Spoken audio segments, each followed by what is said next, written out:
ਅੱਗੇ ਬੁੜੇ ਯਾਰ ਗੱਲ ਸੁਣ 13 ਜਵਾਕ ਹੁੰਦੇ ਸੀ ਬੁੜਿਆਂ ਦੇ ਤੇ ਅੰਨ ਹੁੰਦਾ ਹੀ ਘੱਟ ਤੇ ਉਹ ਪਾਲ ਕੇ ਸਹੀ ਗੱਲ ਉਹ ਪਾਲ ਕੇ ਬੱਚੇ ਉਹਦਾ ਅੰਨ ਬਹੁਤ ਹੁੰਦਾ ਹੁਣ ਅਸੀਂ ਭਰੀ ਬੈਠੇ ਆ ਭੰਡਾਰ ਤੇ ਬੱਚਾ ਇੱਕ ਅੰਨ ਬਹੁਤ ਆਉਂਦਾ ਲੋੜਾ ਨਹੀਂ ਯਾਰ ਇਸ ਗੱਲ ਦਾ ਲੋੜਾ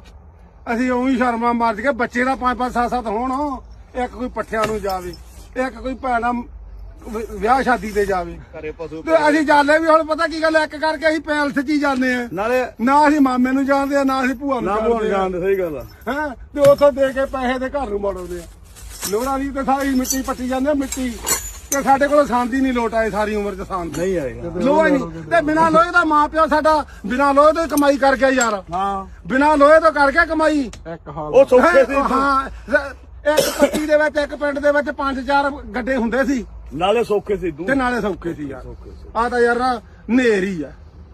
ਚਲੋ ਫਿਰ ਜੋ ਕਰਦਾ ਮਹਾਰਾਜ ਕਰਦਾ ਇਹ ਲਿਖਿਆ ਹੋਇਆ ਕਰਮ